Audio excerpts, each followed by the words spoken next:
নির্দেশ দেয় আল্লাহ তাআকুলা লাহমাহু, খবরদার খবরদার এই হাফেজে কোরআন আলেমে দ্বীনের দেহ খাবি না। মাকে বলে কাইফা আকুলু লাহমাহু, ও মালিক কেমন করে আমরা তোমার হাফেজে কোরআন আলেমে দ্বীনের দেহ খাবো?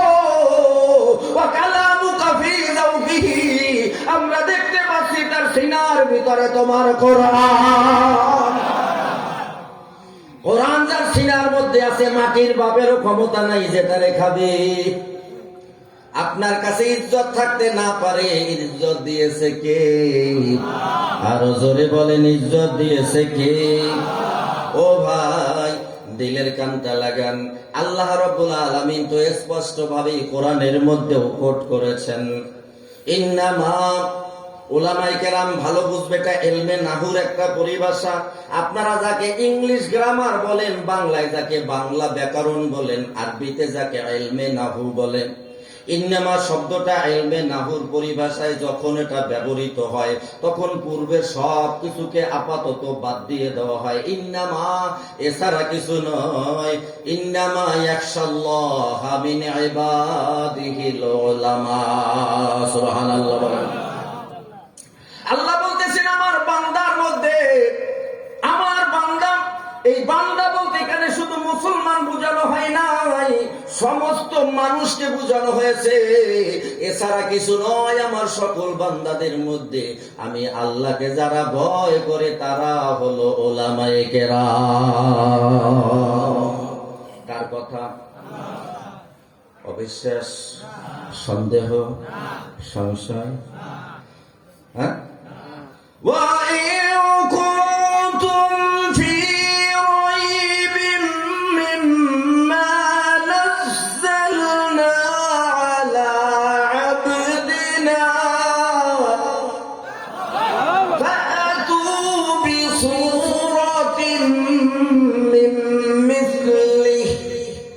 আল্লাহ বলেন আমি আমার হাবিবের কাছে যা কিছু নাজিল করেছি, তোমাদের যদি কারো সন্দেহ হয়, ফাতু বিসূরাতিন মিন মিসলি, তাহলে আমার কোরআনের সূরার মতো একটা বানাইয়া দেখাও। চ্যালেঞ্জটা কি আজকে করলাম? কালকে? 6 মাস আগে? কত আগে? 1500 বছর আগে চ্যালেঞ্জ। পেরেছে আজ পর্যন্ত?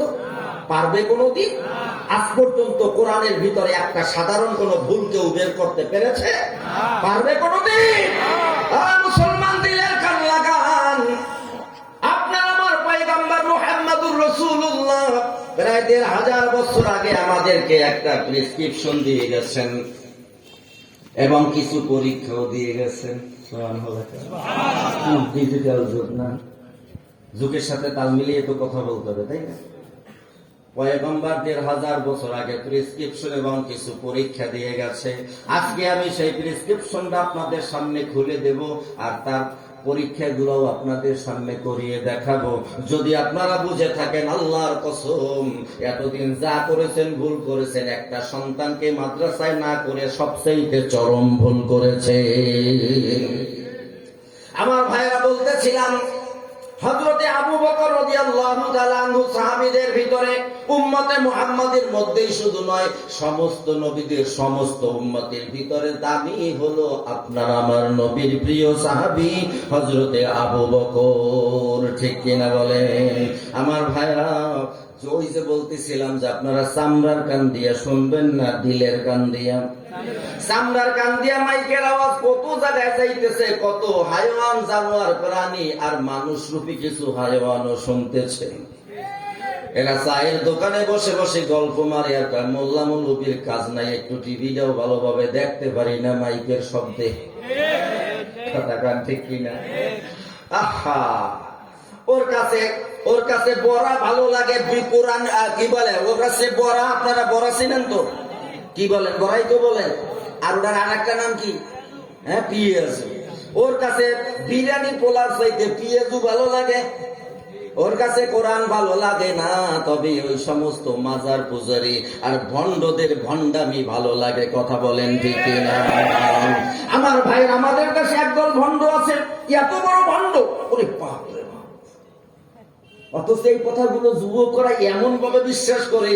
দেখেন, যদি ওই সমস্ত ওই যে যারা রং বেরঙের চানাচুর ব্যস্ত, আগে দেখতাম শহরে রোডে রোডে চানাচুর বেসে, মাথায় একটা লম্বা টুপি পড়তো, ঠিক নেই? হ্যাঁ, এরপরে গায়ের ভিতরে রং বেরঙের জামা, হ্যাঁ, তারপরে চানাচুর ব্যস্ত। বর্তমানে বাংলাদেশে এরকম কিছু বক্তা বেরোচ্ছে, স্টেজে মনে উঠলে মনে হয় যেন চানাচুর বিক্রেতা আইছে। কথা কান্ডে কিনা? এরপরে ওরে বাপরে বাপ, ভাব ভঙ্গি মেলায় চা খাইবে, এনবা করে কফি খাইবে, ডাইলে দেই, আছে না নাই? এই সমস্ত ভণ্ডর আজকে যুব সমাজকে হেদায়েতের পথ থেকে তাদেরকে ব্যাহত করতেছে, হেদায়েতের পথ থেকে তাদেরকে ফিরাইয়া ধ্বংসের পথে নিয়ে যাইতেছে, ঠিক কিনা? আমার ভাইরা, মূল আলোচনায় ঢোকার জন্য আপনাদেরকে একটুখানি তৈরি করে নিচ্ছি। আচ্ছা, আপনারা বলেন তো এই কথাটা কি সঠিক না ভুল? এই সমস্ত ভণ্ডরা, মাজার পূজারীরা যারা বলে আমার আপনার নবী ঈদ বলছে কয়টা? ধরে কোন কি কি? ঈদুল আজহা আর ঈদুল ফিতর, ঠিক কিনা? অথচ এরা আর একটা ঈদ বানাইছে, হাদিসের একটা দুর্বল হাদিস ওই সমস্ত গাদারা দেখাইতে পারবে না যে রসুলের জন্মদিনকে তারা ঈদের দিন পালন করেছে। কোন একটা দুর্বল হাদিস ও সিয়াসাতটা তো দূরের কথা, বাকি হাদিসের কিতাবেও খুঁজে পাওয়া যায় না। কথা বলেন ঠিক কিনা? অথচ তারা সেই ঈদটাকে বলে সাইয়্যিদুল আয়াত। আয়াত ঈদের বহু বছর আয়াত। এই সমস্ত ভণ্ডরা আবার গান গায়, আর সেই গানগুলো সেই না আমাদের দেশের ইয়াং জেনারেশন, যারা ভবিষ্যতে দেশের কর্ণধার হবে, তারা ওইখানে ফাল পারে আর লাভ পারে, অথচ একবারও চিন্তা করে না। আবার বলে কি যে খাজায়ও তো গান গাইছে, জোরে নাউজুবিল্লাহ, খাজায় গান গাইছে না? হ্যাঁ, ওই যে আমাদের দেশে এক শিল্পী, বর্তমানে এমপি, উনি গান গাইছে, কি কইছে? আকাশটা নাচছিল কেন, জমিনটা কাঁপছিল কেন, বরফের ঘামছিল কেন, সেই দিন গান গাইছিল খাজা যেই দিন। বরফের ঘামছিল কেন, সেই দিন গান গাইছিল খাজা যেই দিন। অথচ এই হযরতে বরফের আব্দুল কাদের জিলানী রাহমাতুল্লাহ আলাইহি যখন মারা যায়, তার ৭২ বছর পরে হযরতে খাজা মঈনুদ্দিন চিশতি এই দুনিয়ায় তাশরীফ আনেন। আর এই খাজায় গান গাইছে আর বরফের ঘামছে। চিন্তা করছেন কয় কেজি গাঁজা খাইয়া উঠে তারপরে এরকম গান গায়? আবার সেগুলো শুই না কিছু বুড়ো মানুষ আছে, দাড়ি চুল কাটিয়ে গেছে, কোটরের মধ্যে ফিরে গেছে, আস্তা বেহায়ার মতো চায়ের দোকানে এইরকম চাইয়ে থাকে। কোন দিকে কোন দিকে কোন দিকে যায়? টিভির দিকে। এক কাপ চা লইয়া বইয়া সিনেমা একটা শেষ না করিয়া আরো দেখ। কথা বলেন ঠিক কিনা? আবার আমাকে কি কয় জানেন? আমরা এই সমস্ত কই ভণ্ডা মেয়েরা কয় না করে গন্ডগোল, খোল তোরা হাদিস খোল, বেলাল কেন বাজায় ঢোল সেই দিন, না করে গন্ডগোল, খোল তোরা হাদিস খোল, বেলাল কেন বাজায় ঢোল সেই দিন, সেই দিন দিনের নবী ছেড়ে দেয় পৃথিবী, ঢোল বাজাইয়া ক্ষমা চাইলেন চাইলেন। আমার নবী যেদিন ইন্তেকাল করছে ওই দিন বলে বেলাল রসুলের চারদিকে ঘুরছে আর গান গাইছে, রসুল ইন্তেকাল করছে, বেলাল ঢোল বাজাইছে। কত বড় গাজা করি কথা! আর পাশার মুখ বোঝে না আর মুখের মুখ বোঝে না, এই সমস্ত বুড়িয়া খাটাস গুলো আছে না নাই? ভণ্ড, এগুলো ভণ্ড নাম্বার কি? এই গিয়াসউদ্দিন তাহেরি, ওর নাম লইলে সমালোচনা হয় না, বরং আমি বলি প্রত্যেকটা মাহফিলে মাঝে মাঝে ওলামায়ে কেরামদের বলি যে আপনারা ওর বিরুদ্ধে গোটা বাংলাদেশে একটা ঐক্যবদ্ধ প্ল্যাটফর্ম গড়ে তোলেন, কারণ ওরা সিরাত আর সুরাত, ওরা মাথায় টুপি পইরা, পাগড়ি পইরা, গায়ে লম্বা জামা পইরা, ওরা মানুষদেরকে দ্বীনের পথ থেকে ধ্বংসের দিকে নিয়ে যাচ্ছে।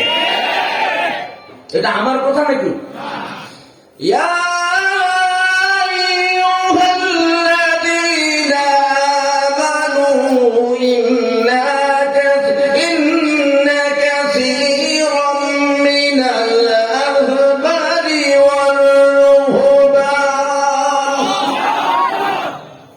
কে বলতেছেন? তেলাওয়াত শুনে কি মনে হইল? কোরআনের আয়াত? হ্যাঁ, ইয়া আইয়ুহাল্লাযীনা আমানু, হে ঈমানদার বান্দারা, ইন্না কাসীরাম মিনাল আহবারি ওয়ার রুহবান, তোমাদের ভিতরে একদল লোক থাকবে, তাদের কথাবার্তা শুনলে মনে হবে নাম্বার 1 পণ্ডিত। হ্যাঁ, পণ্ডিত নাম্বার 1। আর পোশাক আশাক দেখলে মনে হবে একেবারে ঈসা আমলের পা, ঈসা আলাইহিস সালামের আমলের পা দিয়ে হাজির হয়ে গেছে।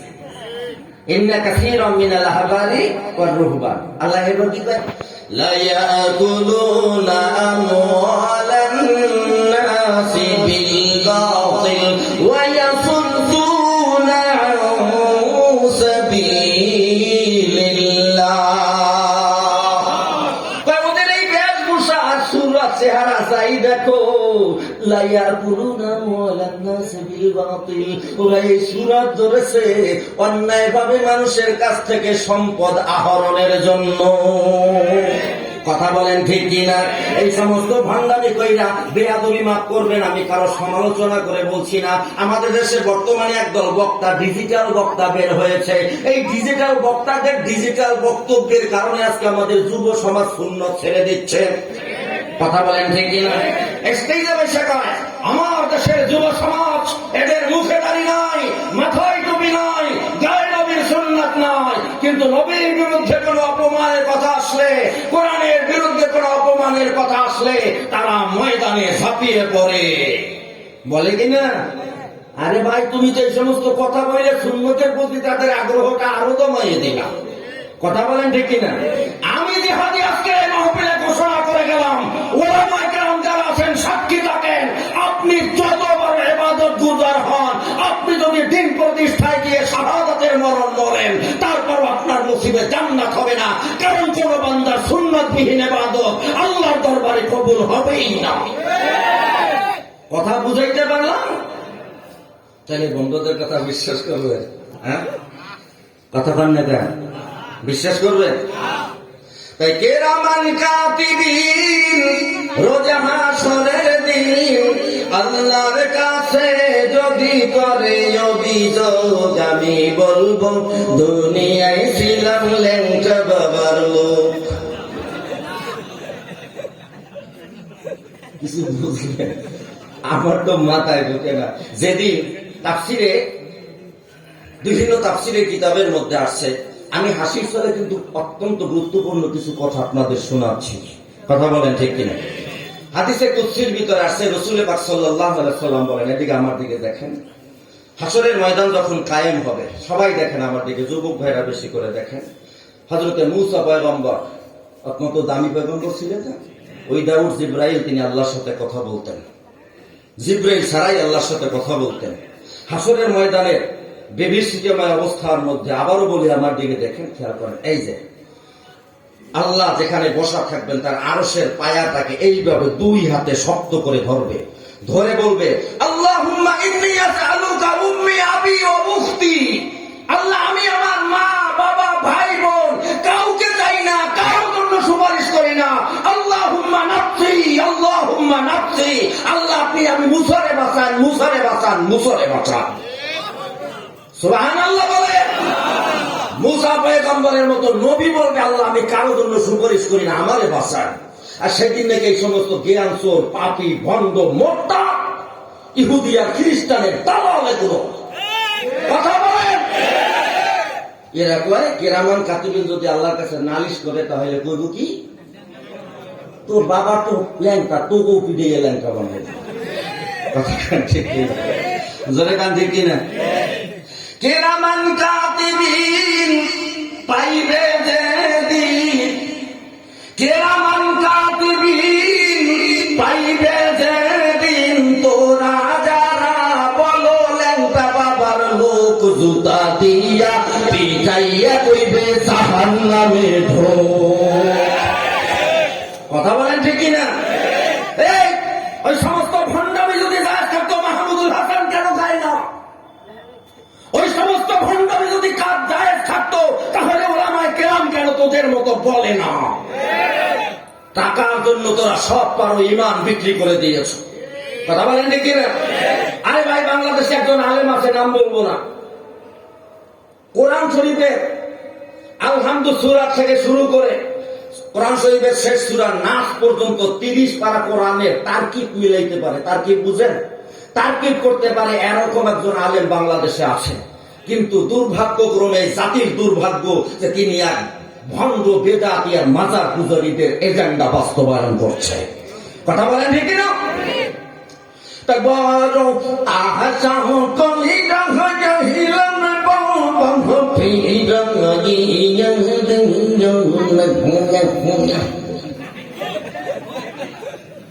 আছে না নাই? এ কি জিকির, কিসের জিকির?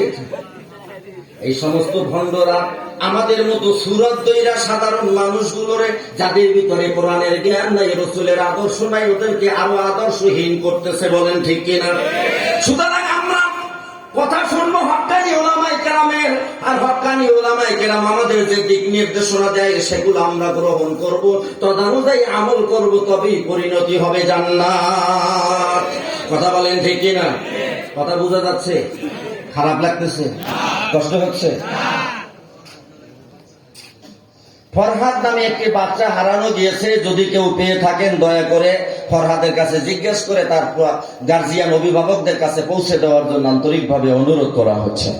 তো আমার ভাইরা, কথা বোঝা যাচ্ছে তো? আসেন আবার একটু পিছনে ফিরে যাই। গেছিলাম একটু ভণ্ডগো মাজারে সিন্নি খাইতে, আসেন এবারে রসগোল্লা খাই।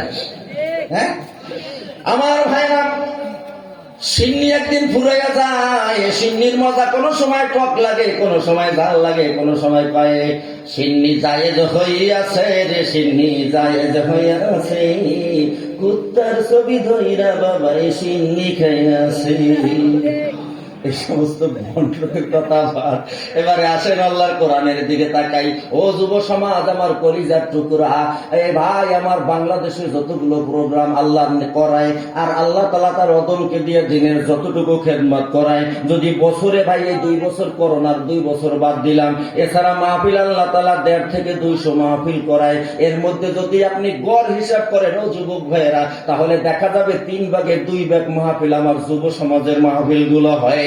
এজন্য যুবকদের প্রতি আলাদা একটা দরদ, মায়া আর মমতা আমার মধ্যে জমা আছে। তাই যুবকদের উদ্দেশ্যে বলতে চাই, রে যুবক, দুনিয়ার আনন্দ ফুর্তিতে তুমি গা ভাসাইয়া দেবা, আর নেতার কথায় তুমি আলেম ওলামাকে গালিগালাজ করবা, আলেম ওলামার 14 গোষ্ঠী উদ্ধার করবা, কিন্তু তুমি যেই নেতার অনুসরণ করো ওই নেতা কিন্তু হাসরের ময়দানে তোমার এটাও করতে পারবে না।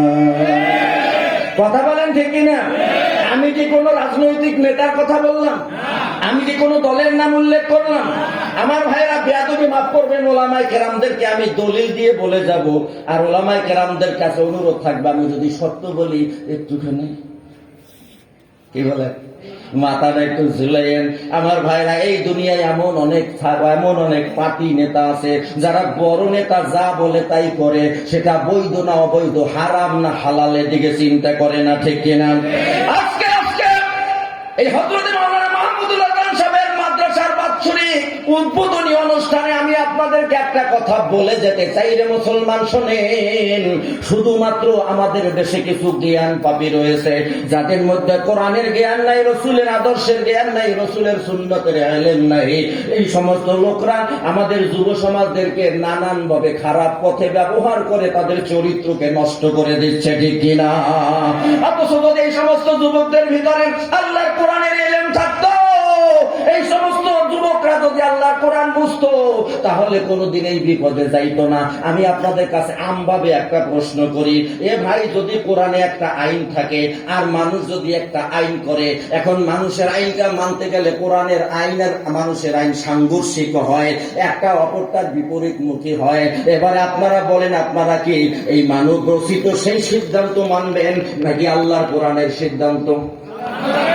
আল্লাহর কোরআনের সিদ্ধান্ত আমার মানতে হবে যদি আমি মুসলমান হই, ঠিক কিনা? কিন্তু আমাদের দেশের ইয়াং জেনারেশন যারা ভবিষ্যতে এই দেশের কান্দারি হবে, এরা কিন্তু অনেক সময় সেই যাচাই বাছাই করে না। নেতা বলেছে তো মরে যাব, ঠিক নেই? এই সমস্ত নেতারা আর ওই পাতি নেতারা যখন হাসরের ময়দানে যাবে, আমি কোরআন দিয়ে ডকুমেন্ট দিয়ে প্রমাণ দিয়ে বলে যাই, বাসায় গিয়ে মিলাইয়া দেখবেন পবিত্র কোরআন শরীফের সূরা ইব্রাহিম, কোন সূরা? পবিত্র কোরআন শরীফের সূরা ইব্রাহিম 21 নম্বর আয়াত দেখেন, হাসরের ময়দানে ওই সমস্ত পাতি নেতারা যারা বড় নেতার কথায় উঠছে আর বইছে, ওই সমস্ত নেতারা কইবে, ও স্যার, হ্যাঁ বলুন, আপনি যা কইছেন তাই কইছি, শুধু বলছে ভাইয়ের আমার বোনের আমার, ব্যাস শেষ করে আইছি। আর ওলামায়ে কেরাম চিল্লিয়ে কোরআনের আয়াত দিয়ে হাদিস দিয়ে কইছে এটা জায়েজ না, এটা হারাম, এটা ইসলাম সমর্থন করে না। সেদিন ইসলামের তোয়াক্কা করি নাই, আপনার কথায় মেসেছি, এখন দেখি ওলামায়ে কেরামের কথা সত্য। সুতরাং ও নেতা, এখন কি অবস্থা হবে? তো নেতা কি বক্তৃতা দিতে জানে না? হ্যাঁ, দুনিয়ায় তো বক্তৃতা দিছে, ওখানেও বক্তৃতা দিবে।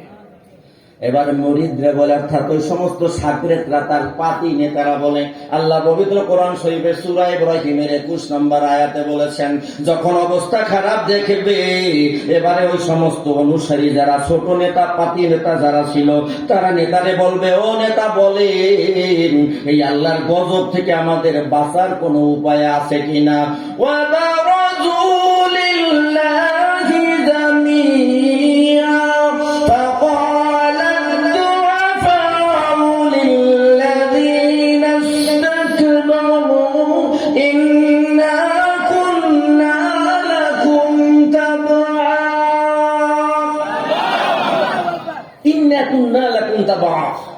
আমরা তো দুনিয়ায় আপনার অনুসরণ করছি, যা বলছেন তাই বলছি।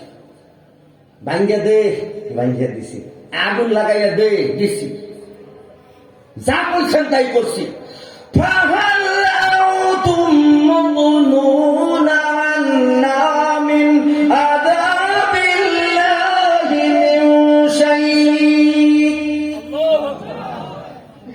যুবকরা বলবে, নেতা কোন, এই আল্লাহর গজব থেকে, আযাব থেকে বাঁচার কোন পথ খোলা আছে কিনা? এবারে নেতা কি বক্তব্য দেবে জানেন আপনারা? নেতা বলবে, কলু লাউ হাদানাল্লাহু লাহাদাইনাকুম। আরে আমি তো আসলাম ভণ্ড নাম্বার 1, জনসমক্ষে যা কইছি, রাতের বেলা আর একটা করছি, কথা পায় না। সমস্ত ইয়াবা, ফেন্সিডিল, গাঁজা, মদ, এগুলো আমাদের দেশের যুব সমাজকে ধ্বংস করে দিচ্ছে, নেতা বলতেছে। সুতরাং এগুলো চলতে পারে না। রাত 3টার সময় তাকেই পাওয়া যায় কেসুনের ভিতরে। কথা বলেন ঠিক কিনা?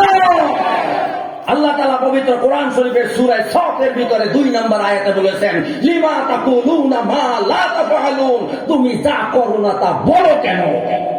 কথা বলেন ঠিক কিনা? নেতা কয়, ক্বালু লাউ হাদানাল্লাহু লাহাদাইনাকুম। আরে আমি নিজেই তো হেদায়েত প্রাপ্ত ছিলাম না, তো আবার হেদায়েত দেব কোথা থেকে? এ সমস্ত মানি না, এ সমস্ত বুঝি না। সেদিন আপনি যা বলেছেন আমরা তাই করেছি। যুবক খেয়াল দেন, আপনার জন্য টনিক এটা, যদি বোঝার চেষ্টা করেন কাজে লাগবে।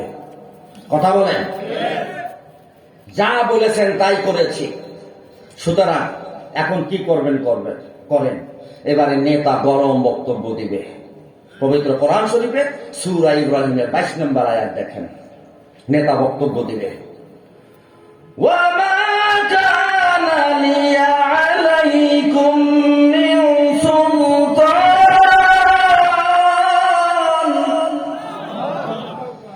চিল্লাবি না, ওমা কানা লিয়া আলাইকুম মিন সুলতান, আমার কাছে কোনো দলিল ছিল না, শুধুমাত্র ভাইয়ের আমার, বোনের আমার বলেছি তো ঝাঁপিয়ে পড়েছ। হ্যাঁ, ওলামায়ে কেরাম কোরআনের আয়াত বইলা, সূরা নাম্বার বইলা, হাদিসের কথা বলে তারপরে ভাতে ধরছি, পায়ে ধরছি বইলা, আসেন যুবক ভাই, আপনার পায়ে করতে রাজি, এই পথে আর যাইয়েন না, এভাবে বুঝাইছে, তখন তো যাও নাই। এখন আমার লাগে, ফালা তালুমুনি ওয়া লুমু আনফুসাকুম, আমারে মালামাত কইরো না, আমারে দোষারোপ কইরো না, বরং নিজের কপাল নিজে চাপড়াও। সাওয়াউন আলাইনা আযাযিনা আম সাবারনা মা লানা মিন মাহিস। এটা আবার 21 নম্বর আয়াতের অর্থ। এটা 21 নম্বর আয়াত, সাওয়াউন আলাইনা আযাযিনা আম সাবারনা। এখন অধৈর্য হও, নিজের হাত দিয়ে কপাল চাপড়াও, অথবা ধৈর্য ধারণ করো। নেতাও জাহান্নামী, পাতি নেতাও জাহান্নামী। বানাই বললাম কোন সূরা, কত নম্বর আয়াত? 21 আর 22। বাসায় গিয়ে পড়ে নিয়েন। এবারে যখন নেতা এই বক্তব্য দিবেন, এবারে পাতি নেতাদের কোনো বক্তব্য নাই। এবারে পাতি নেতারা যাই আল্লাহর সামনে বলবে, আল্লাহ আপনার সামনে আমাদের একটা মামলা আছে। কয় কি মামলা? কয় এদের কথায় আমরা উঠেছি চলেছি, এরা যা বলেছে তাই আমরা করেছি, সুতরাং এখন আমাদের মামলা আপনার নিতে হবে। তাই এরা যে তোমার নেতা, হ্যাঁ প্রমাণ দেখাবে। আসেন এবারে দেখেন ওরা যে নালিশ করবে, মামলা করবে আল্লাহর কাছে, এ কথাও আল্লাহ তাআলা কোরআনের মধ্যে কোট করেছেন। আসেন পবিত্র কোরআন শরীফের সূরা আহজাব, পবিত্র কোরআন শরীফের সূরা আহজাব আয়াত নাম্বার 66। ওই সমস্ত পাতি নেতারা নেতার বিরুদ্ধে আল্লাহর কাছে মামলা করবেন আর বলবে ওয়াকালু রাব্বানা ইন্না আতা'না সাদাতানা ওয়া কুবারানা ফাআদাল্লুনা সাবিলা। আল্লাহর কাছে বলবে, আল্লাহ এই যে নেতা দেখেন, এই যে আমাদের বড় ভাইদের দেখতেছেন, এদেরকে আমরা অনুসরণ করছি, ফাআদাল্লুনা সাবিলা, এরা আমাদেরকে পথভ্রষ্ট করেছে, হেদায়েতের পথ থেকে গোমরাহির পথে আনছে। কয় তাহলে তোমরা কি চাও? কে জিজ্ঞেস করছে? আল্লাহ কয় তাহলে তোমরা এখন কি চাও? এবার আল্লাহ রাব্বুল আলামিন পবিত্র কোরআন শরীফের সূরা আহজাবের 67 নম্বর আয়াতে ওই সমস্ত পাতি নেতাদের বক্তব্য কোট করেছেন। তারা কয় রব্বানা আতিহিম দি'ফাইনি মিনাল আযাবি ওয়াল'আনহুম লা'নান কাবীরা।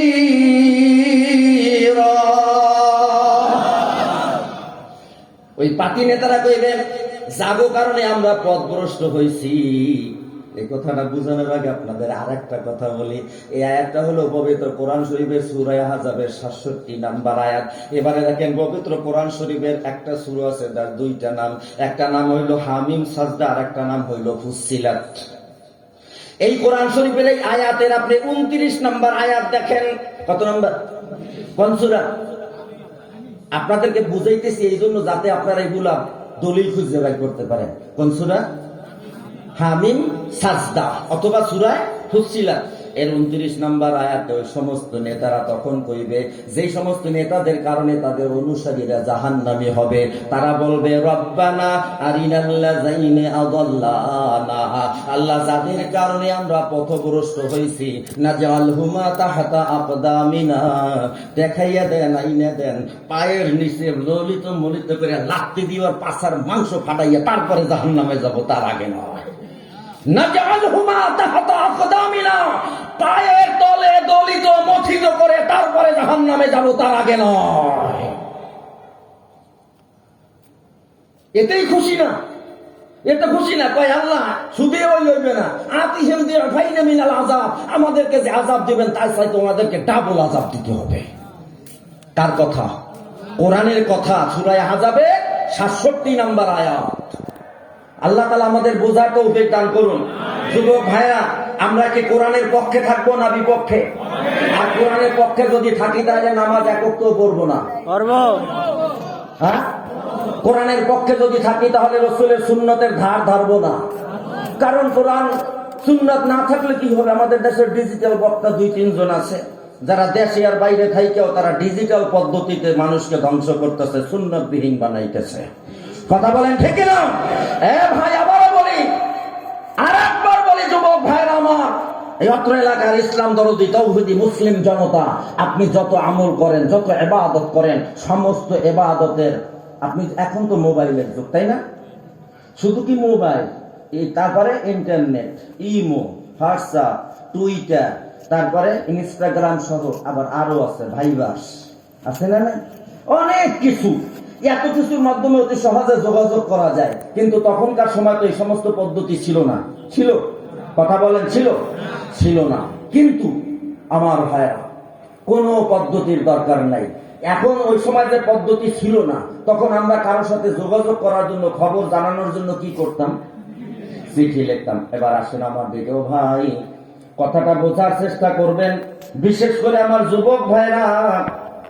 আপনি চিঠির ভিতরে মোস্ট ইম্পর্টেন্ট, গুরুত্বপূর্ণ কিছু তথ্য আর খবর তার কাছে জানাইছেন, যার কাছে চিঠি লেখছেন, কিন্তু পোস্ট বাক্সের ভিতরে চিঠিটা যখন ফালাইছেন মনের ভুলে তার উপরে ঠিকানা লেখেন নাই।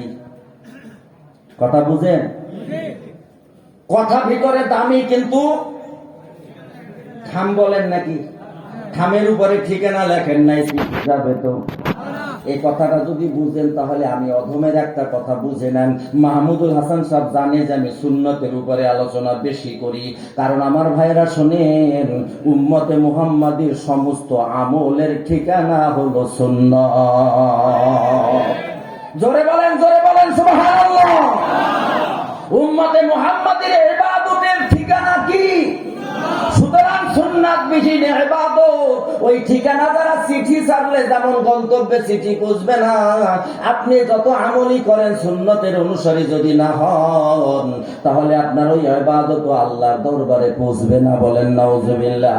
আমার ভাইরা, আমি একটা মিথ্যা কথা বলছি, কয়টা গুনাহ লেখা হবে? একটা গুনাহ লেখা হবে। কয়বার? কথা বুঝে উত্তর দিবেন। আমি মিথ্যা কথা বলছি, মিথ্যা কথা বলা কবিরা গুনাহ, একটা কবিরা গুনাহ লেখা হবে। কিন্তু এমন একটা গুনাহ বান্দার কাছে আছে, যে গুনাহটা বান্দা শুধু একবার লেখা হয় না, ওই গুনাহটা হলো র্যান্ডমলি চলতে থাকে, ধারাবাহিক চলতে থাকে। আর পয়গম্বরের নবী এবং সাহাবীরা বলেন, ওই গুনাহটার নাম হলো যারা নবীর এই সুন্নাতটাকে সাইসা রাখে, কাইটা রাখে। এরা নামাজের মধ্যে থাকলেও ওদের তরকের গুনাহ লেখা হয়, এরা হজ্জে বাইতুল্লাহর মধ্যে থাকলেও গুনাহ লেখা হয়।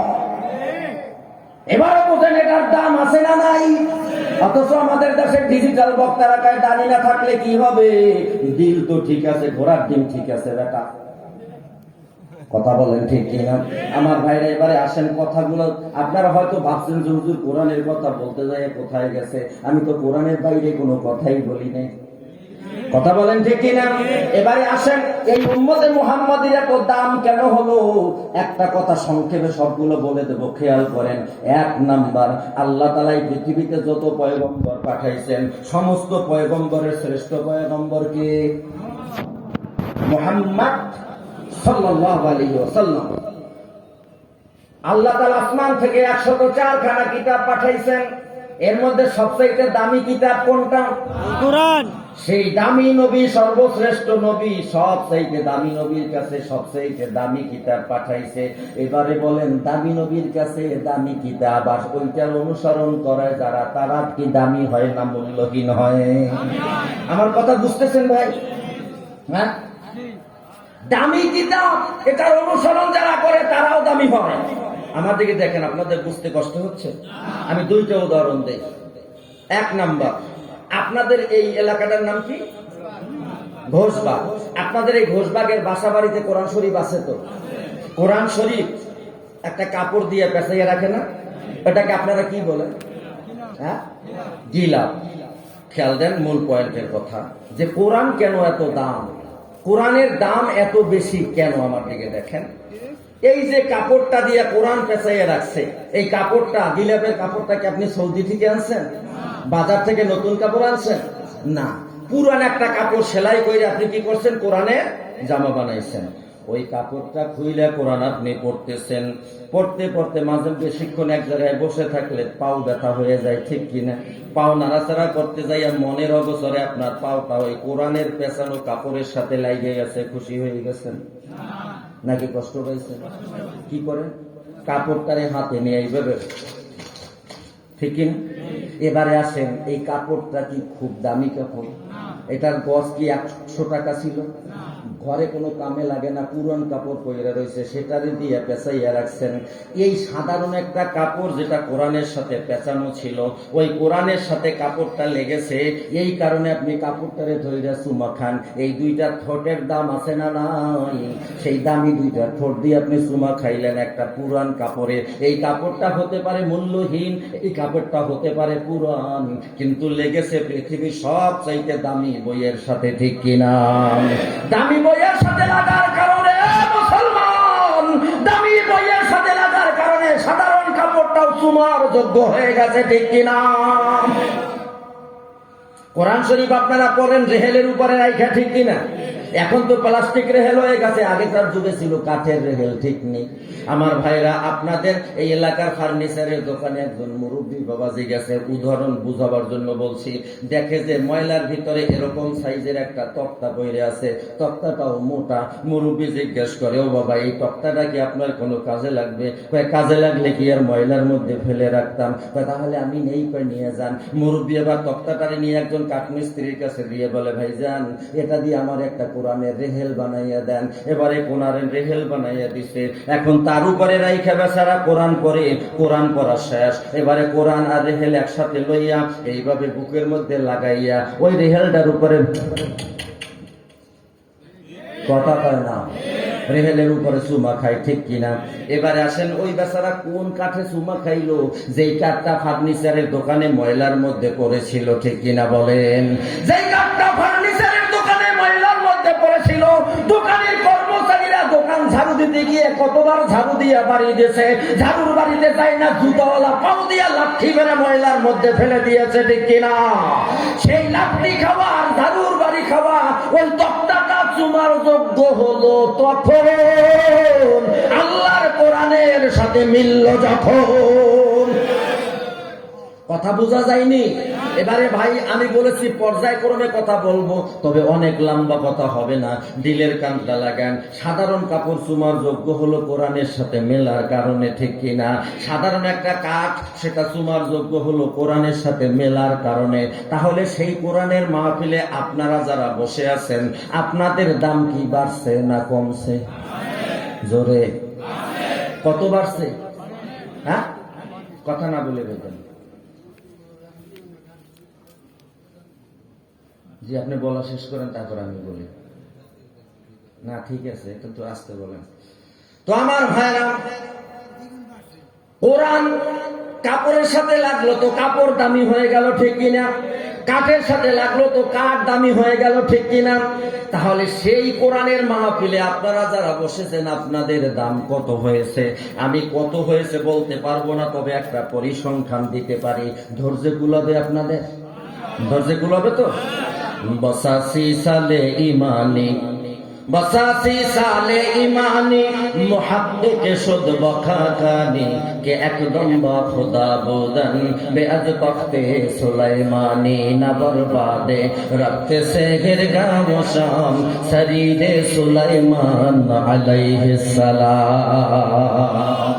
পারস্য কবি আল্লামা খাকানি রহমাতুল্লাহ আলাইহি এই কোরআনের মাহফিলের ফজিলতের আলোচনা করতে গিয়ে বলেছেন, যে ব্যক্তি আল্লাহর কোরআনের আলোচনা শোনার জন্য মাঠে, ময়দানে, মসজিদে, মাঠে যেখানেই বসে যাক না কেন, বসার পরে তার নাকের থেকে যে নিঃশ্বাস ছাড়ে, একটা নিঃশ্বাসের মূল্য হযরতে সুলাইমানের তখ্তের চাইতেও বেশি মূল্যবান হয়ে যায়। আর ওজরে সুবহানাল্লাহ। কে একদম বা খোদা বুদন বেআজ তখতে সুলাইমানি। আমার ভাইরা, দিলের কানটা লাগান। কথাটা যেহেতু এসে গেল, এই ভাই, আপনি যারা কোরআনের মাহফিলে বসছেন, ওই আবারও কথাটা বুঝাবার জন্য বলি, সাধারণ কাপড়ের সাথে কোরআন লাগলো তো চুমার যোগ্য হলো, সাধারণ কাঠের সাথে কোরআন লাগলো তো চুমার যোগ্য হলো। আপনারা যারা সশরীরে সেই কোরআনের মাহফিলে বসেছেন, আপনার ইজ্জত কতখানি হয়েছে? পারস্য কবি আল্লামা খাকানি রহমাতুল্লাহ আলাইহি বলেন, এ ভাই, আমার দিকে দেখেন, হযরতে সুলাইমানের যে তত্ত্বটা ছিল, তাফসিরে মাজহারিতে আল্লামা সানাউল্লাহ পানিপথী রহমাতুল্লাহ আলাইহি লেখেন, হযরতে সুলাইমানের তত্ত্বটা দৈর্ঘ্যে প্রস্থে 27 বর্গ মাইল ছিল। সুবহানাল্লাহ বলেন, আর জোরে সুবহানাল্লাহ। বর্গ মাইল বুঝেন তো? না বুঝলে আমার দিকে দেখেন, টেবিলটা সবাই দেখতেছেন। সাইডের দিকে যদি 1 হাত করে হয় তাহলে তাকে 1 বর্গ হাত বলে, সাইডের দিকে যদি 2 হাত হয় তাহলে 2 বর্গ হাত বলে। আর হযরতে সুলাইমানের তত্ত্বটা ডাইনে বামে সামনে পিছে চতুর্দিকে 27 মাইল করেছিল। সুবহানাল্লাহ। আমার ভাইরা, অল্প ব্যাখ্যা দেব, বিস্তারিত বললে এটা দিয়েই পুরো রাতের ওয়াজ করা যাবে। আল্লামা খাকানি রহমাতুল্লাহ আলাইহি লেখেন, হযরতে সুলাইমানের যে তত্ত্বটা ছিল 27 বর্গ মাইল, এর ভিতরে 600 সৈন্য, 600 মেম্বার অফ পার্লামেন্ট, জাতীয় সংসদ সদস্য ছিল 600 জন। এই 600 জন কেমনে? মানুষের থেকে ছিল 300 আর জিনদের থেকে ছিল 300। কয়শো হলো? এই 600 মেম্বার অফ পার্লামেন্ট বা হযরতে সুলাইমানের সংসদের সদস্য ছিল, এদের বসার জন্য ওই তক্তের উপরে 600 চেয়ার তৈরি করা হয়েছিল, যার এক একটা চেয়ারে 8.5 মণ করে স্বর্ণ ব্যবহার করা হয়েছিল। আর হযরতে সুলাইমানের যে তক্তটা 27 বর্গ মাইল ছিল, এই পুরো 27 বর্গ মাইল এলাকা, এটাকে আপনারা কি বলেন? হ্যাঁ, ঘোষবাগ। এইটা ঘোষবাগ। এটা কি এক দিগত বা আধ হাত, ঠিক কিনা? আরবিতে বলে শিবর। এক দিগত বা আধ হাত মোটা করে হযরতে সুলাইমানের এই 27 বর্গ মাইল তক্তটা আধা হাত মোটা করে স্বর্ণ দিয়ে লেপ দেওয়া ছিল। সুবহানাল্লাহ। মন খানিক তো লাগছেই, তাই না? হ্যাঁ, আপনারা খেয়ালে আছেন কিনা এই জন্য বললাম। 27 বর্গ মাইল এলাকায় ভাবে আধা হাত মোটা করে স্বর্ণ দিয়ে লেপ দেওয়া ছিল। কি 600 মেম্বার অফ পার্লামেন্ট, সংসদ সদস্যের বসার জন্য 600 চেয়ার, এক একটা চেয়ারের ভিতরে 8.5 মণ। 27 বর্গ মাইলের মধ্যে আরো নানান ধরনের ব্যবস্থা ছিল। ওদিকে বলতে গেলে অনেক সময় লাগবে, শুধু এইটুকু বুঝে নেন, 600 মেম্বারের বসার জন্য 600 চেয়ার, এক একটা চেয়ারে 8.5 মণ করে স্বর্ণ, পুরো 27 বর্গ মাইল এলাকা আধা হাত মোটা করে স্বর্ণ দিয়ে লেপ দেওয়া। আল্লামা খাকানি রহমাতুল্লাহ আলাইহি বলে, যারা কোরআনের আকর্ষণে, কোরআনের মহব্বতে, কোরআনের মাহফিলে বসার পরে প্রথম যে একটা নিঃশ্বাস ছাড়ে, তার ওই নিঃশ্বাসটার মূল্য কত? হযরতে সুলাইমানের তক্তে যত স্বর্ণ ব্যবহার করা হয়েছিল, এই সব স্বর্ণ বিক্রি করার পরে যত টাকা হবে, মিলিয়ন বিলিয়ন ট্রিলিয়ন টাকা, যত টাকা হবে, এই সব টাকা যদি আল্লাহর রাস্তায় দান করে দেয়, এতে যে পরিমাণ নেকের মালিক হতে পারত, কোরআনের মাহফিলে বৈশা এক নিঃশ্বাসে বান্দা তত নেক কামাইছে।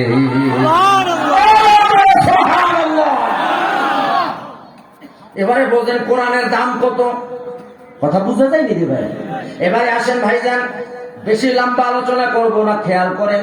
আপনার 1 নাম্বার, ওই যে কাপড়ের দাম হইল কোরআনের সাথে লাইগা, কাঠের দাম হইল কোরআনের সাথে লাইগা, আপনাদের দাম হইল কোরআনের মজলিসে বৈশা।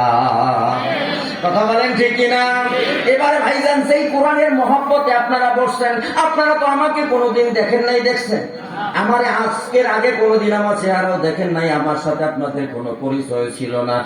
বন্ধুবর মাওলানা মাহমুদুল হাসান সাহেবের সাথে আমার পরিচয়, দাওয়াত দিতে আসছি, সুতরাং আজকে আপনারা প্রথম দেখতেছেন। সুতরাং এখানে বক্তার কোনো আকর্ষণ নয়, আকর্ষণ হলো আল্লাহর কোরআনে। কথা বলেন ঠিক কিনা? খেয়াল করেন ও ভাই, 2টা কিতাব, যে কিতাব না পড়ে উলামায়ে কেরাম ভাষণ দেওয়া, বক্তব্য দেওয়া বড় কঠিন হয়ে যায়।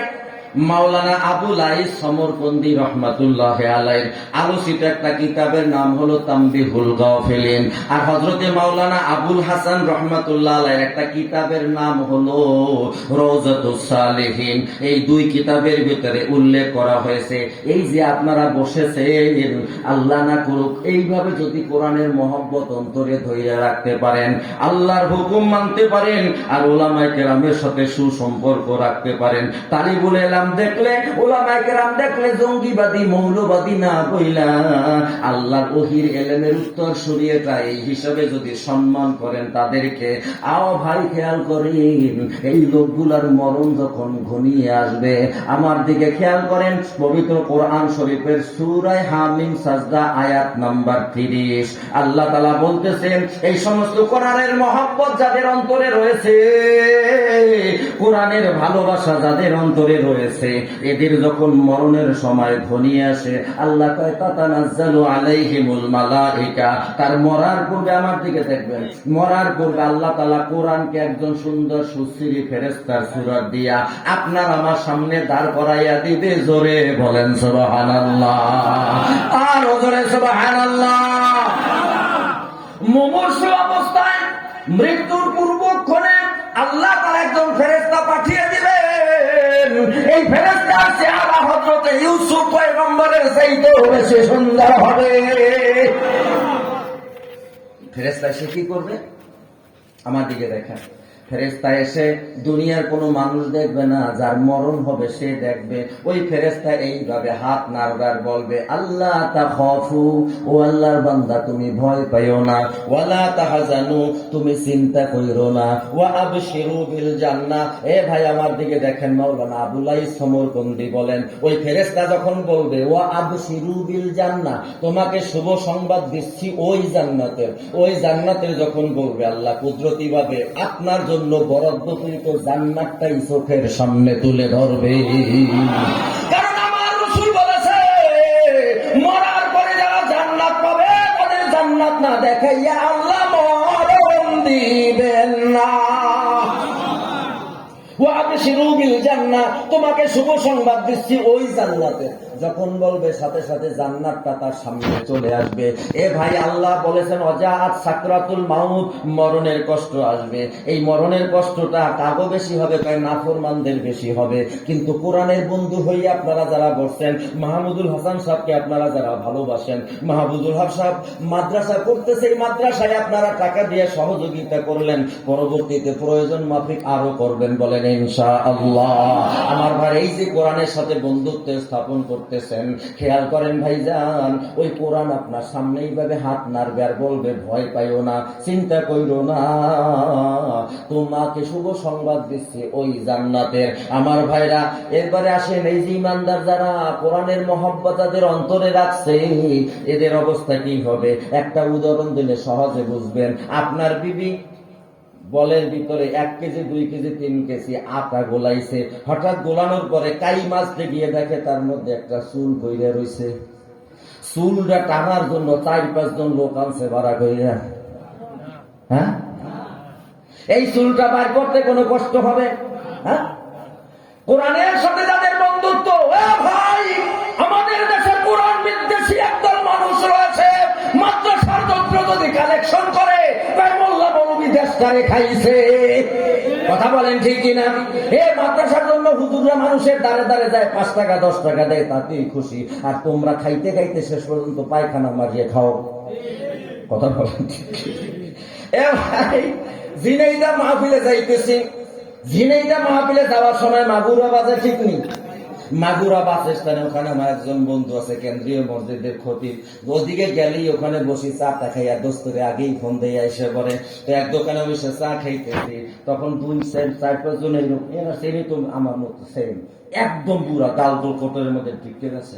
একজন কথা কয়, হন সোপা কি কয়, আমাকে নেতা ঠিক পর্যন্ত পায়খানা দাও খাইল। কি কয়? আমি চাচা কি কন, পায়খানা আবার নেতা খাইছি কেন? হুজুর কথাটা বুঝলেন কি না? দেখেন, এই যে আপনি বাস স্ট্যান্ডে নামছেন, অথচ দেখেন আমাদের বাস স্ট্যান্ডে একটা পাবলিক টয়লেট নাই।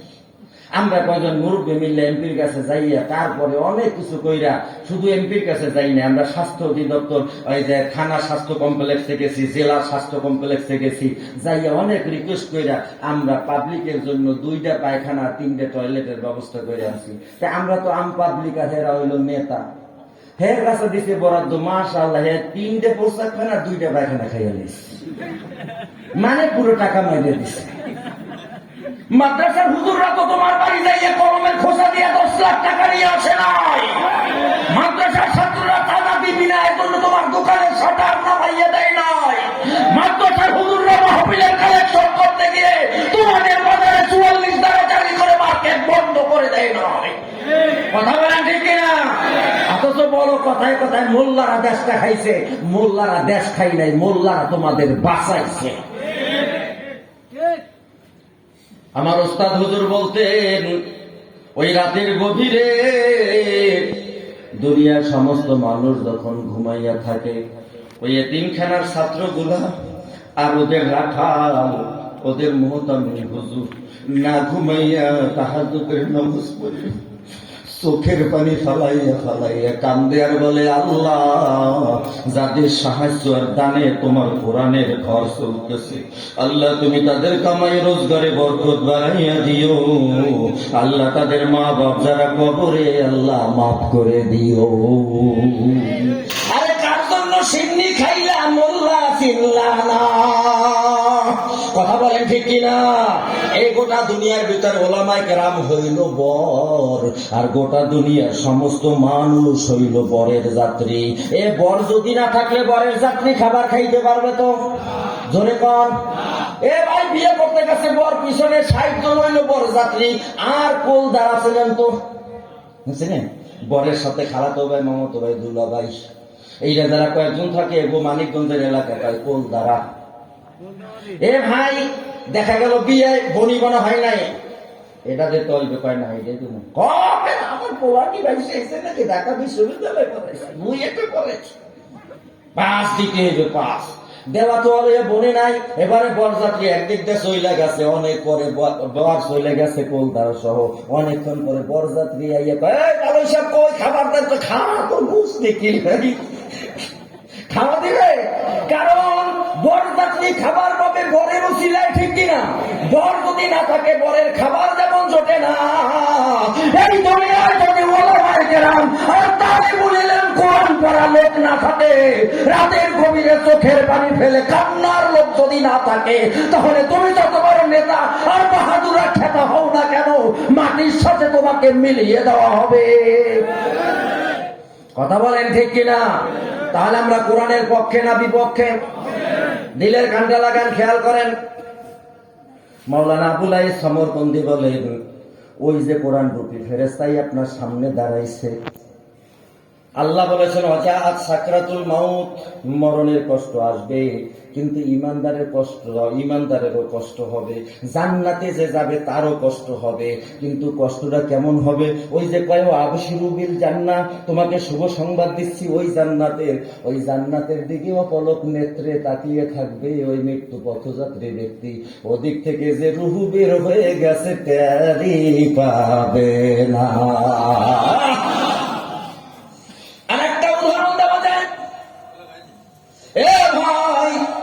বাচ্চাকে নিয়ে মা শুয়ে পড়েছে, বাচ্চা বুকের দুধ পান করতেছে, বুকের দুধ পান করতে করতে বাচ্চা কোন সময় ঘুমিয়ে গেছে বাচ্চা জানে না, ঠিক কিনা বলেন?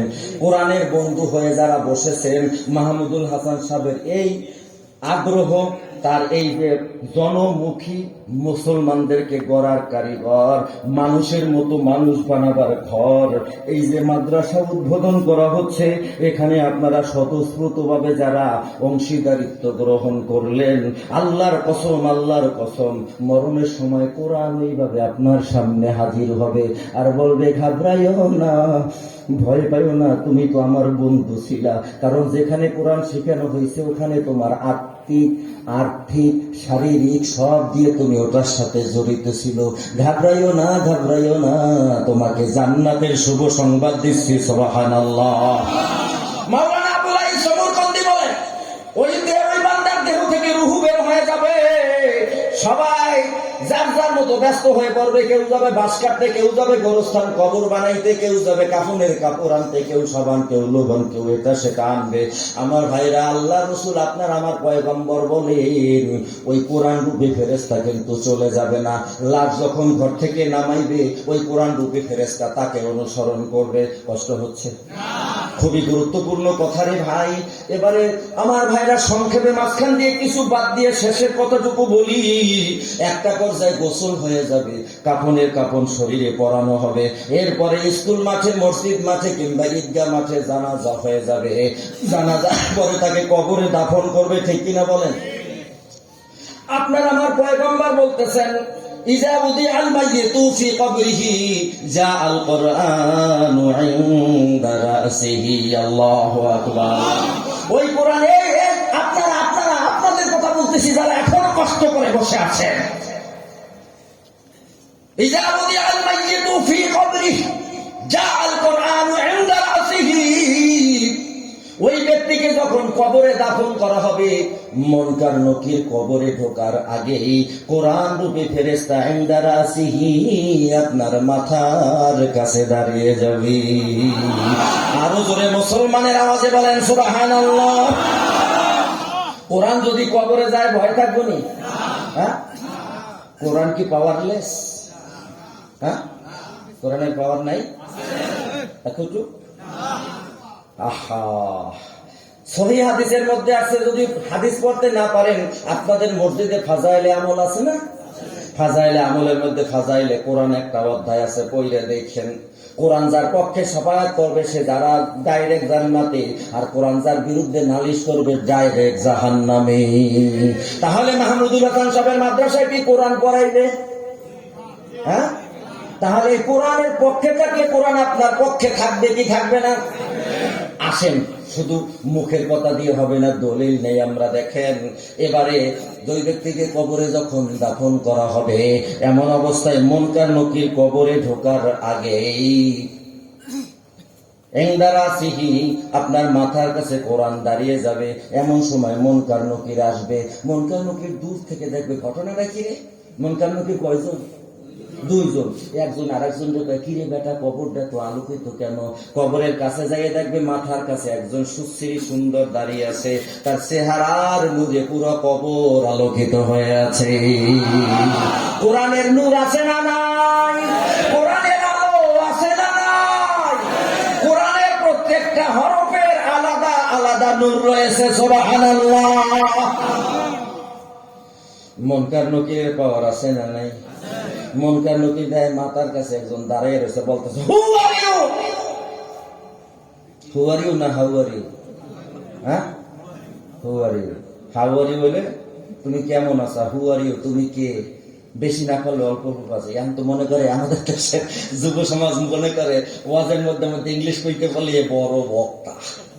আপনার নবীর কাছে যে কোরআন নাজিল হয়েছে আর আপনার নবী যে কোরআনের দাওয়াত দিছে, মাঝে মাঝে ইংলিশ কইতেন না?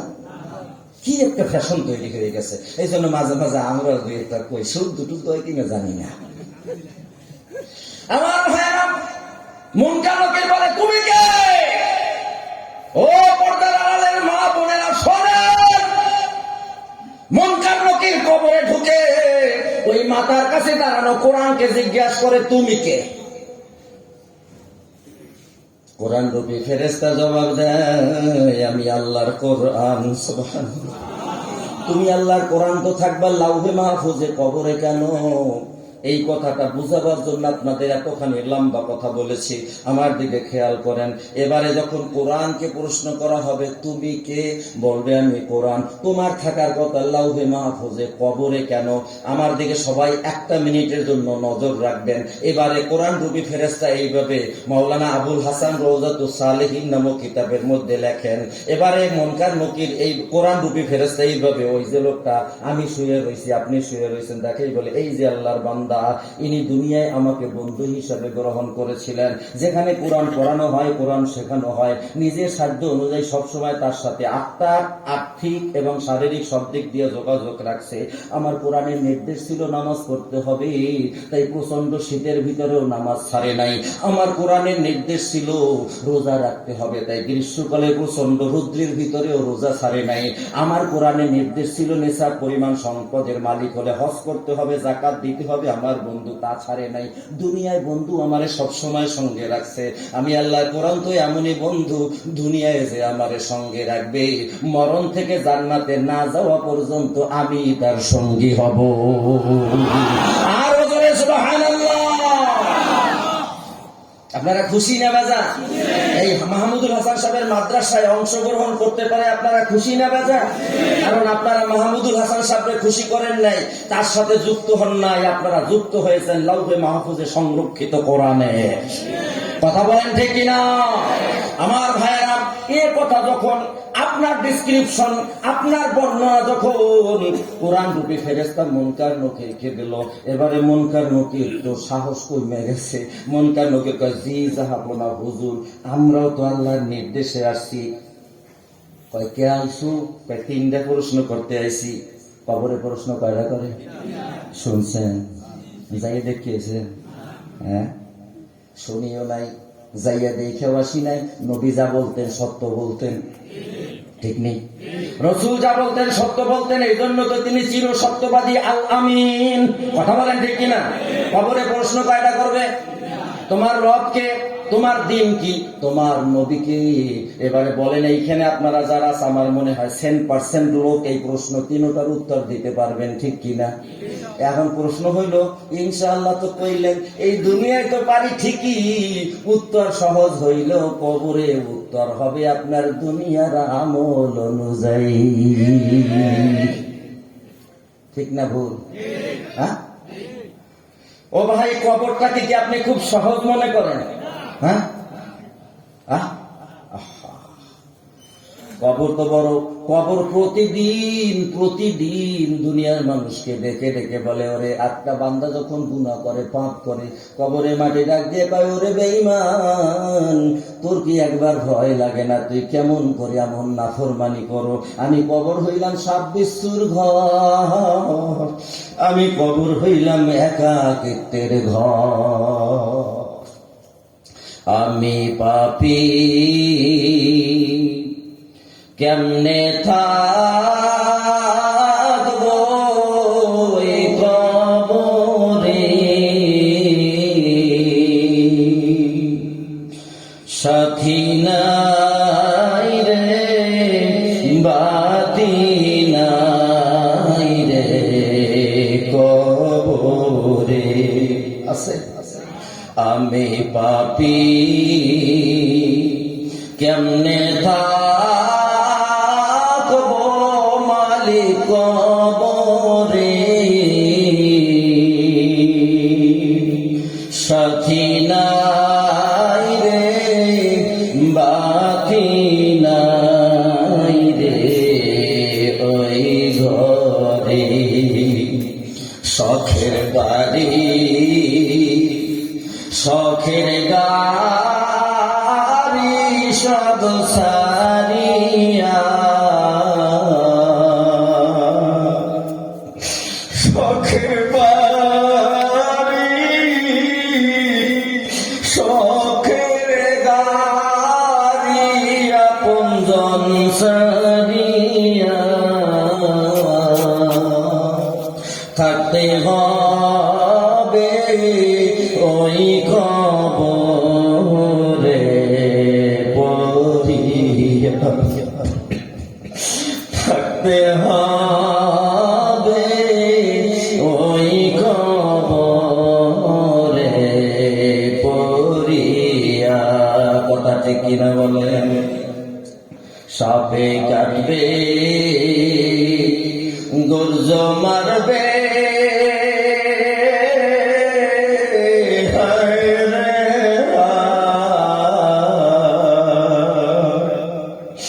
আগুন জ্বালাইয়া দিবে সারা গায়, আগুনেরই তাপ যখন লাগিবে, অঙ্গের গোস্ত খোসে খোসে পরিবে, দেহের গোস্ত খোসে খোসে পরিবে, কোথায় রইল